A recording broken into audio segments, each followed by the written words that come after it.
It is the News Blitz with Randy Wang on Talk Radio 790 KABC. We're here every single day from 5 to 6 talking about the local issues that matter to you most and taking your phone calls at 800-222-5222.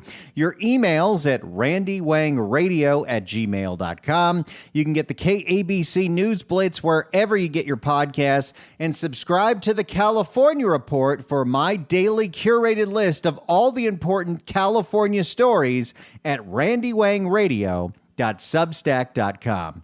Let's start in Southern California, where top of mind for everybody still is the raid by the FBI of the LAUSD Superintendent Alberto Carvalho.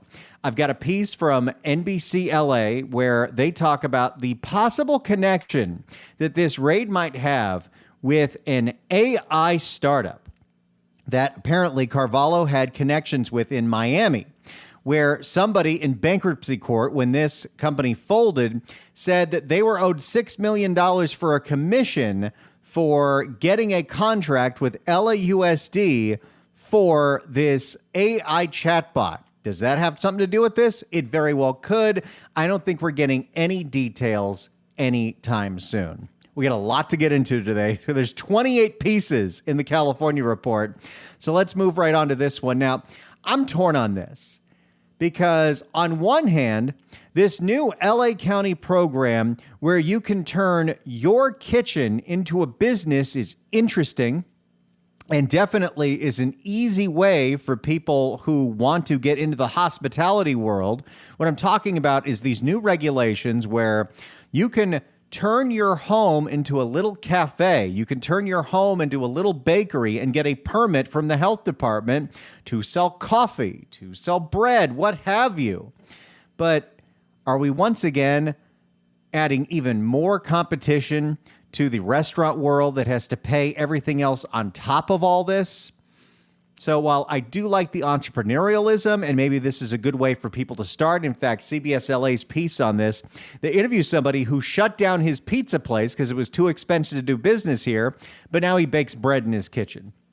But, you know, hey, any way that people are finding ways to make money, I mean, this is only going to be successful if people really want to buy some coffee from someone else's house or bread from someone else's house. And if you live in like the deep suburbs, and you have like someone in that neighborhood that wants to turn their backyard into a little cafe, I guess I'm not opposed to it.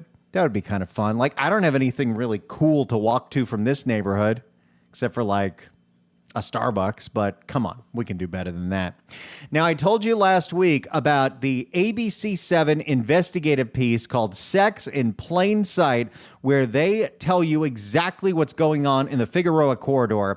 They posted the full 22-minute piece on their YouTube channel, and I have a link to it, and it can be very, very difficult to watch, but it's something that's very important to know what's going on the Figueroa corridor every single day, and how even though despite the best efforts of our district attorney, the LAPD is so understaffed, especially that division is so understaffed, there's only so much they can do. And the most difficult part of all of this is it can be really hard to prosecute these cases against these traffickers, the pimps, because a lot of times the women who are being trafficked don't want to talk. They don't want to cooperate. Nathan Hochman's approach is he's going to go after the Johns, and maybe that's the way to go.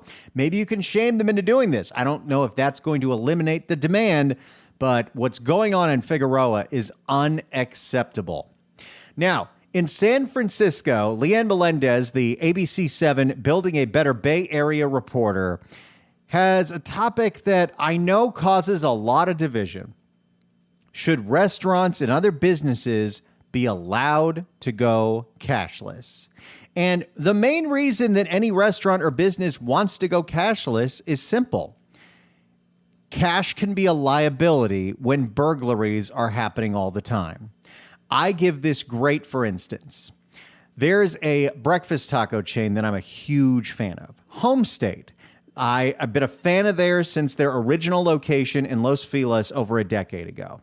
Well, a few years ago, they opened a location in Sherman Oaks on Ventura Boulevard, and it's great. It has a lovely patio, and You can park like in the neighborhood behind Ventura and you can get in there. It's great. Well, the first year they were open in that location, they got broken into 10 times because at that point, crime was pretty out of control in the San Fernando Valley. So they put up a policy saying that, guess what? You will no longer be able to steal cash from us because we are not going to be accepting cash. They have the sign right there when you get in there showing that they do not accept cash. And it cut down on the break-ins. It cut down on the burglaries significantly. So I understand why you have some people that would want to go through that. I totally understand it. But you do have certain politicians that think that's not fair, that's not equitable, because there are certain people who don't have access to a bank account, who don't have access to a credit card. And I think in San Francisco, they're like, it's 5% of the population. Well, shouldn't the government be doing everything that they can to, I don't know, help that population get a bank account, get a credit card? And then, of course, I'm sure you remember Heather Hutt of the LA City Council when she tried to put forth an ordinance to ban establishments from not accepting cash. She gave out this whopper on the Fox 11 News. I have some figures here that say FDIC says that 7.4% of all California households are unbanked and underbanked, and 17% of them are households that are single parent unbanked. That's about a quarter of California. No, it's not. We pay her $220,000 a year.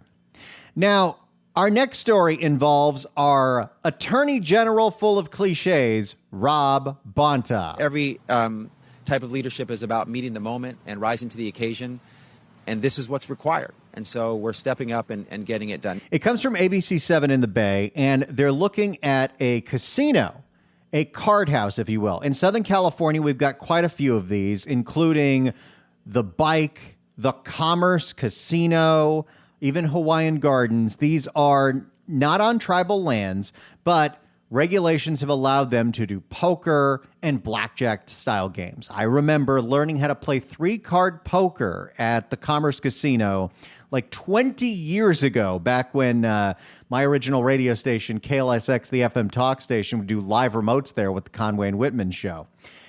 Boy, that was a good time.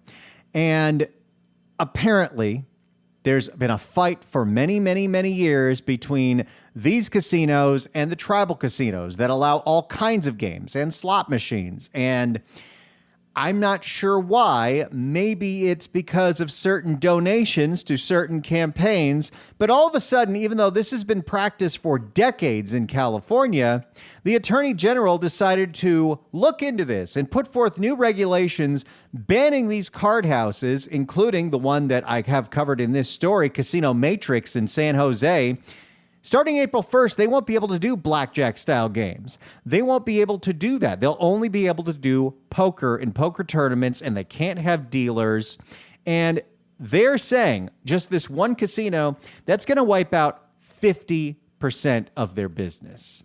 And I don't think that's cool. I think there's plenty of gambling for everybody. Heck, maybe Rob Bonta can go after this prediction market nonsense. Or, you know, I know he's trying to go after fantasy sports as well, but is he doing this because it's skirting what the law says, or is he doing this because his political benefactors will benefit? That has been an issue with Rob Bonta for a really long time, and something tells me someone's looking at him. Just saying. Now, in Santa Clara County, this is some nonsense. One of the things that has started to really improve police response to crime and help solve crimes is license plate reading cameras, flock cameras. You remember how when Sheng Tao became mayor of Oakland, she kept promising that she was going to get these cameras, and she's like, we're going to have them in 3 months. Then 3 months later, we're going to have them in 2 months. And they finally got them close to when she got recalled. Absolutely, absolutely. But these things have been really effective in places like San Jose, in San Francisco, and even San Diego. For some reason, Los Angeles, we don't have them. There are a few neighborhoods where neighbors have bought their own, but these things can read license plates. They can transmit that information in real time. But somebody started a rumor that these databases can be accessed by the federal government, and we can't have that. So now some of the cities in Santa Clara are like, we don't want to use flock cameras anymore. And Santa Clara County's like, we don't know if we want to continue to use this technology that has cut down on crime because the data can be accessed by the federal government. Even though Flock says, no, it can't. It can only be released to whoever you want it to be released. But the activists have taken over, and they claim that we don't want mass surveillance, which is ironic because everybody has a smartphone, and the smartphone's recording everything you're saying over and over and over again. You know it does. You ever notice how you hear something on the radio, and all of a sudden that same product or service shows up on your Instagram? Your phone's listening to you all the time, so you don't care about mass surveillance. You just say that you do. Now, I found this story really interesting. We covered it on Johnny's show today. But a owner of a truck center, a place that sells and services trucks, well, they happen to be near where the VTA wanted to put up a BART station for an extension of the BART line. And so they used eminent domain to force this business to move. It was 2 years ago. And the business is now in a smaller location where they're not making nearly as much money. And that plot of land that was supposed to be for the BART station, they haven't done anything with it. It's just sitting there. So this business owner is going to be suing the VTA over this improper use of eminent domain because it sure didn't seem eminent at that point. And what she's alleging is this is really just a way for them to clear out any land that's near where they think at some point they're going to build an extension to public transit, because thanks to SB 79, now they can build a whole bunch of condos and make a whole bunch of money. Now, I've got a whole bunch of stories that all involve the same thing. In KPIX, Oakland Unified is figuring out mass layoffs because they need to balance their budget, and this comes amid a teacher strike. SFUSD just solved their teacher strike and are already announcing mass layoffs. And even West Contra Costa County, their school district is looking at possible layoffs. You have enrollment decline up and down the state. I don't really know what we're supposed to do outside of you're going to have to lay people off. You're going to have to close schools. I mean, that number is not turning around anytime soon. I really don't know how people, especially in the Bay, if you can afford to have a family, you probably can also afford to put them in private schools. So that's a real problem. Now, in Sacramento, anytime this story comes up, you know we're going to cover it because I'm a huge fan of Ashley Zavala on KCRA. She's their political director. And outside of asking tough questions of Gavin Newsom and the heads of the legislature, she has been on a mission to figure out why the state is being so bizarrely secretive about their Capitol Annex project. They're building a new building next to the Capitol, but they have every aspect of it under NDAs, including she went to go talk to the construction workers, and the construction workers wouldn't talk to her. The state won't tell us how much this project is costing. They won't tell us why they need NDAs for all of this, while at the same time they say that they're being transparent. So if you got time, you should check that out because it just doesn't make any sense, and I don't understand why we need non-disclosure agreements for any kind of public building. Just doesn't make sense unless they're trying to hide the fact that the contracts went out to the friends of somebody really important, because we know that kind of nonsense happens all the time. We're just getting started here with today's California report. If you would like to subscribe, it's free, and then this gets sent to your email as soon as I post it around noon every day. randywangradio.substack.com. That's randywangradio.substack.com. I really love doing this every day. It is the visual representation of what my show prep is every day, and I've decided to publicize it, give it to you, so you can not only read it, but the stories that you find interesting, you can share with your circle, your friends, your family, your social network, and we can move the attention economy in the right direction by getting people to pay attention to what is going on in California. It's the News Blitz with Randy Wang on KABC. It's the News Blitz with Randy Wang on KABC. Let's get back to today's California report at randywangradio.substack.com. Here's an interesting one. There's a bill working its way through the legislature that would allow community colleges to offer bachelor's degrees. Because I guess at this point, an associate's degree means about as much as a high school diploma.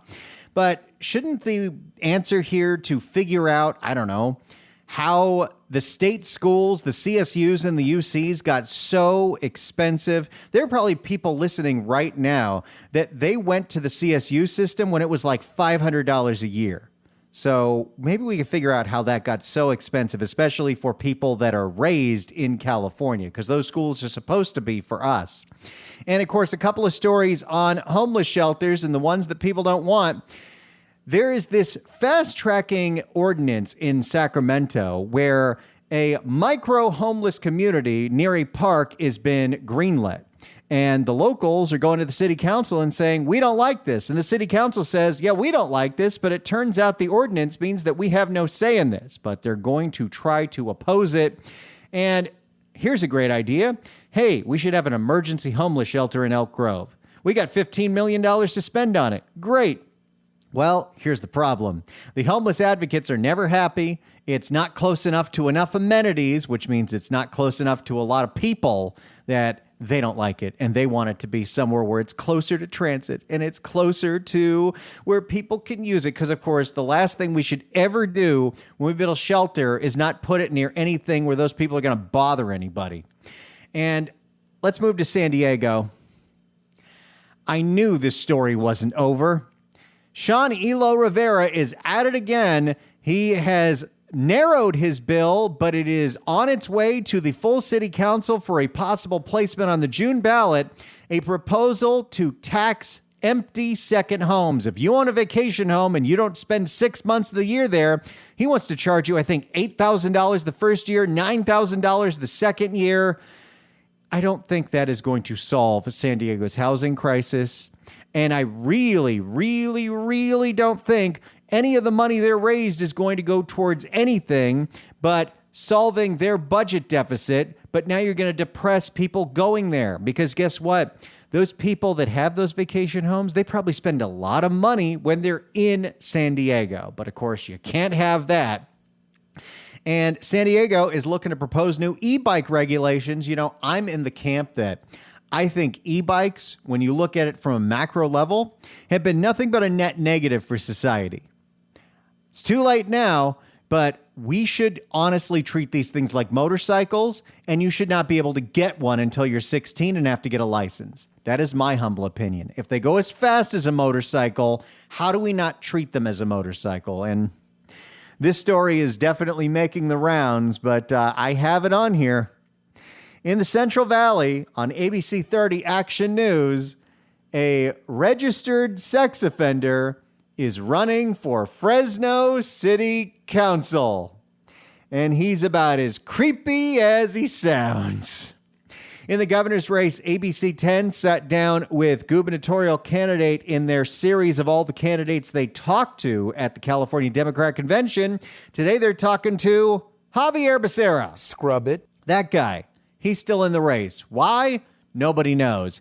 Alex Michelson talked to Betty Yee, who's been in this race for 2 years, usually doesn't poll above 3 or 4%. But notably, in the California Democrat Convention, Betty Yee came in second with the nomination votes to get someone to get the endorsement. Nobody got the 60% threshold. Eric Swalwell got 24%. She got 17%. So she's getting a little bit of a bump from that. And oh my goodness, there were so many crime blotter stories today. Ed Lasco's Fox 11 Classic, a neighborhood in Miracle Mile area, graffiti bombed because of a pop-up art exhibit at a abandoned 99-cent store celebrating street art. The people got so inspired, they tagged the whole neighborhood. Matthew Seedorf, one of my favorite reporters, goes in with LAPD's Heavy Metal Task Force, and it sure seems like an uphill climb. And the LAPD will admit, when the benefits outweigh the consequences, you're never going to stop doing this, unless I guess we replace every single light with a solar light, and hopefully they don't figure out how to steal those. And this is a bizarre story coming out of my hometown in the Santa Clarita Valley.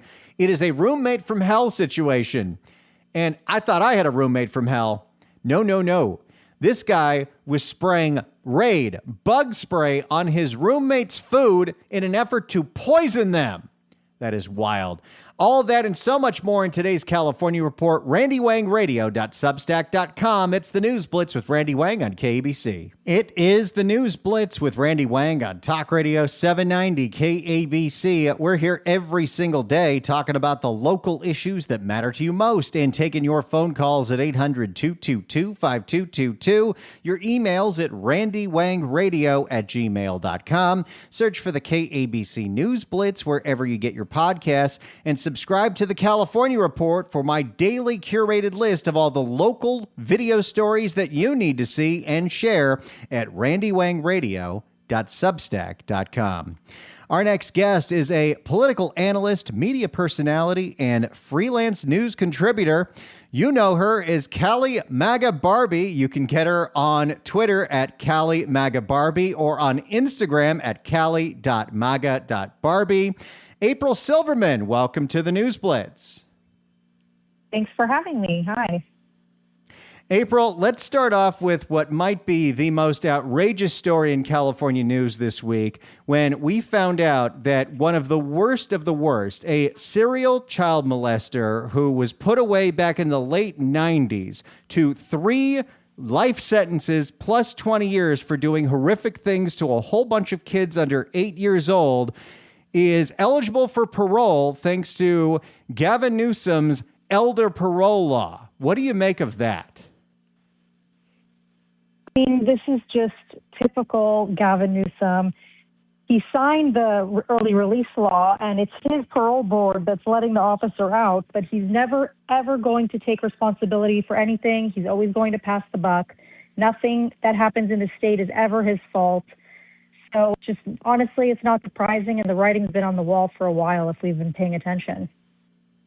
Well, and you're totally right about that. Even though Gavin Newsom signed the bill that lowered that elder parole law from 65 and serving 25 years to 50 and serving 20 years, so he served less than a third of his sentence, Gavin puts out a release that, he opposes this and he didn't do it. It's the parole board and they act independently. But of course, we know, April, who appointed those people on the parole board?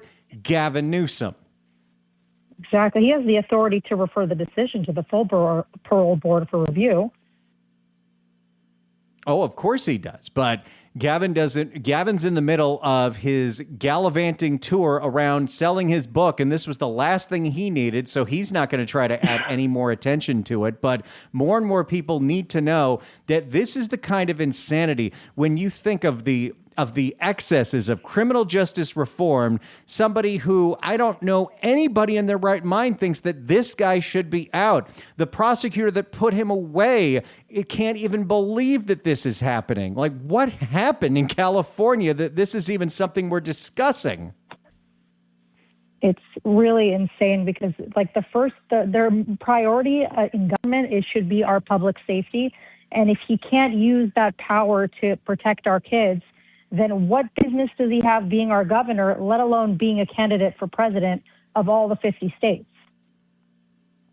We're speaking with April Silverman. You can get her online at CaliMAGABarbie. Now, here in Los Angeles, there's been quite a firestorm related to the firestorm that burned down the Pacific Palisades in Altadena. Specifically, when we're talking about the Palisades, we're finding drip, drip, drip, more information every single day about how Mayor Karen Bass directly influenced the LAFD's after action report to the point where the LAFD hired a PR firm whose mission statement wasn't to find the truth, wasn't to make sure something like this never happens again.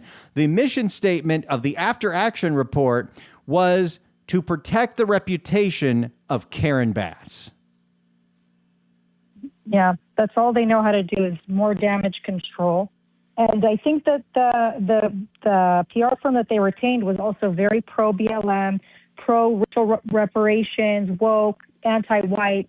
It's like a whole agenda that they tried to use. Instead of actually taking responsibility for anything, when we have all this proof and evidence that she knew she could have done something to prevent this catastrophe, this is what she's doing with PR. But no amount of spin and PR is ever going to take away from the fact that this was complete negligence and corruption at its finest. And honestly, I'm not surprised. We have fires every single day in this city that people aren't even aware about.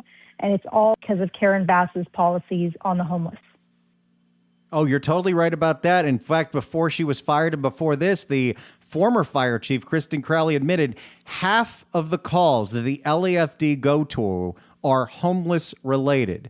And so by Karen Bass not doing anything to fix that problem has really stretched the LAPD and the LAFD as thin as possible, which can explain some of the things that led up to what happened last January. Now, speaking of that former fire chief, another wrinkle in this story is that the fire chief that Karen Bass tried to make the scapegoat for this entire thing, Kristen Crowley, is now suing, claiming whistleblower violations and retaliation. What do you make of that? I think she was just the scapegoat because, Karen Bass doesn't want to take responsibility for anything that she does whatsoever and just put it on somebody else. I was surprised that she didn't fight back. And no one had her back last year, when all this happened. It really bothers me because, we have fires here, let's say, in these homeless takeover of vacant buildings that if the city council would just, the writing's on the wall, force the owners to lock up their buildings and fence everything in. But no, we allow squatters to take over and homeless to take over and just cause fires day in, day out. So this just was like an accident waiting to happen. I was praying every day that, a full city wouldn't burn here because I've always been worried about this. And so you can blame people all you want, but this is definitely all Karen Bass's fault in my opinion. Well, and you're so right about the squatting situations where we saw last year in Hollywood, a home that was taken over by vagrants and the homeless, there was squatting going on. Neighbors were complaining about drug dealing and violence and snuff films and all kinds of things. The city councilman, Hugo Soto Martinez, did nothing about it until it burned to the ground. Yep. They wait till everything is just completely gone. They never know how to, I don't think it's that they don't know how. Everything is there for them to, just prevent things, but they'll never do it. They just let these catastrophes happen. And then what? Like our councilwoman, I'm in CD5, so Katie Yaroslavsky, because of Westwood, it's musical chairs that you can clean up and do room service for the homeless all you want, but they keep coming back for more. And now they're having to put up those signs that nobody wants to talk about where you can and can't because it's a fire hazard. It's a fire zone. No, you're totally right about that. We're speaking with April Silverman. She is a political commentator, and you know her on social media as CaliMAGABarbie. Now, we are just a few months away from the June primary, and the LA's mayor's race has gotten really interesting in the last month with not only Spencer Pratt announcing that because the city burned his house down that he's running for mayor, but all of a sudden at the last minute, Nithya Raman of the DSA wing of the LA City Council announces that she's running for mayor. And in every interview she's done, she doesn't really explain why. What do you make of the latest shakeups in the LA mayor's race? I don't know what her angle is, and that's what makes me nervous because she's always been, a supporter of Karen Bass. And she makes Mamdani look tame, in my opinion, because I know so many people who were working in the homeless shelters there in Los Feliz, and they were beaten up every single day, the volunteers there. She literally covered up for, drug dealers, living in RVs. Like, if she comes into office, she will make Karen Bass look like heaven on earth, and we will be begging for Karen Bass back. So I don't know what the goal is, what the angle is. I'm nervous that they're in cahoots and they have some sort of, tactic. I'm scared that they're trying to get, majority of the votes so that they can just run against each other and then the Democrats all win in November. So that's what I'm just very concerned about that. So I think we have to rally our support on the normal moderate candidates and figure our own tactic out because we can't afford to have worse than Karen Bass. I mean, there won't be any city left. Yeah, it really is a bizarre situation. Just a few weeks ago, Nithya Raman endorsed Karen Bass for her reelection. Now, my theory with all of this is based on the bad press that's coming out every single day, based on the bad polling showing that Karen Bass has a net negative approval rating. She is underwater by 60 points. It is really bad. My thought that Nithya running in this race is an insurance policy. One, against the real threat of Spencer Pratt, but also if Karen Bass, the news coming out becomes to the point where she is 100% unelectable, they have a backup plan so they can keep the gravy train rolling to all the corruption that we know is going on in Los Angeles.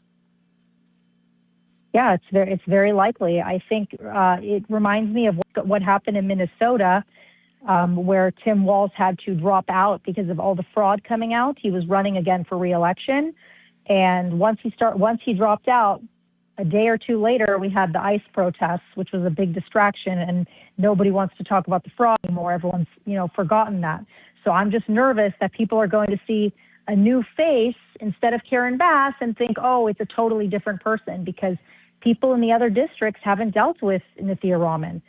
But I know in her district, people don't like her whatsoever. But I'm nervous that message, we're dealing with a machine where they have all this money, the DSA, and they have such a great ground game.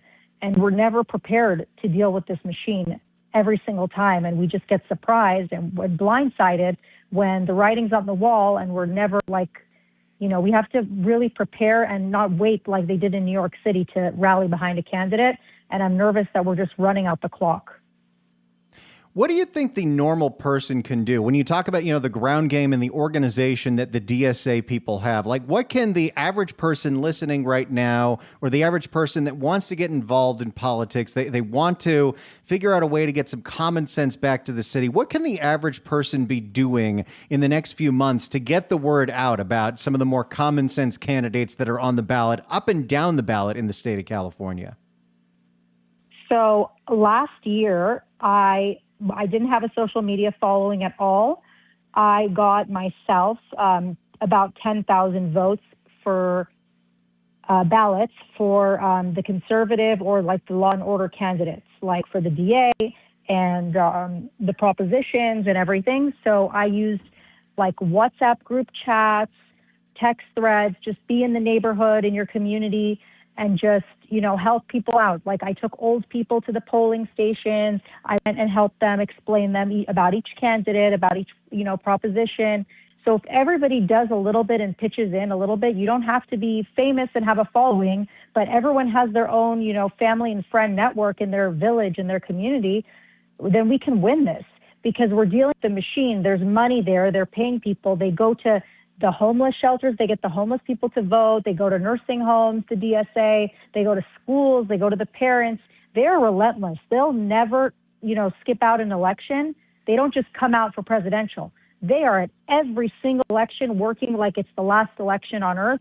And we tend to snooze sometimes. And then you wonder how some of these extreme candidates come out. It's because the other side has been working 24/7, and we just wake up every 8 years every 4 years for an election for presidential.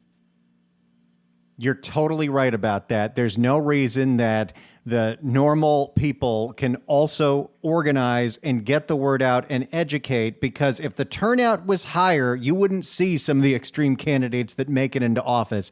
Ulysses Hernandez made it into office with a turnout of 20% because nobody was paying attention. And that's what we need to make sure we combat against. And the first step is with education.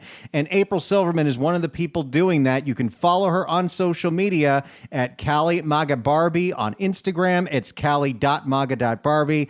April Silverman, thank you so much for joining us today. Thank you for having me. It's the News Blitz with Randy Wang on KABC. It's the News Blitz with Randy Wang on KABC. What's going on with the movies this weekend? Well, first, let's start with Mondo's Minute Movie Review. Our screener Mondo says, go see Send Help, the best movie of the year. Go see it. All right, I'm going to have to check that one out. Scream 7 is coming out this weekend. Can you believe it? They're already on the 7th Scream. And I don't even think I need to tell you the description. If you're into horror movies and you're into Scream, you're going to see it. If horror movies are not your thing, well, you're probably not going to see it. But hey, look at this. Nev Campbell's in it. Courtney Cox is back, and Joel McHale. Oh, that's an interesting cast. Here's a movie, K-Pops, following a washed-up musician who jumps at the chance to capitalize on his long-lost son's stardom for his own and learns that fatherhood is so much more than stardom, starring Anderson .Paak and Sol Rashid.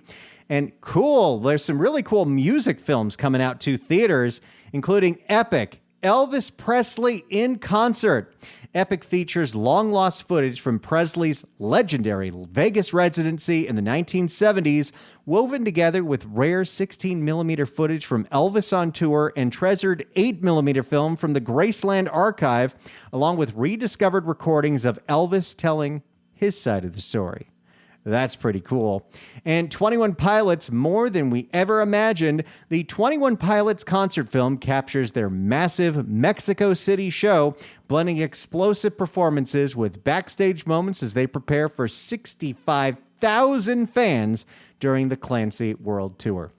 And then I'm sure y'all saw in entertainment news, the bidding war for Warner Brothers has taken another turn where Paramount Skydance increased their offer to a point where Netflix, who this thing looked like it was a done deal, are like, now the price is too high. And I think Ted Sardano said, this deal made sense at the right price, but it doesn't make sense at any price. So I think Netflix is bowing out, and Paramount Skydance, if they can come up with the all-cash offer, they're going in, and they might be the future owner of Warner Brothers Studios.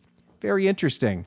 Thank you all so much for being a part of the show. And hey, you have any guests that you want to suggest for us? Let us know. We love connecting with new people and expanding our base here.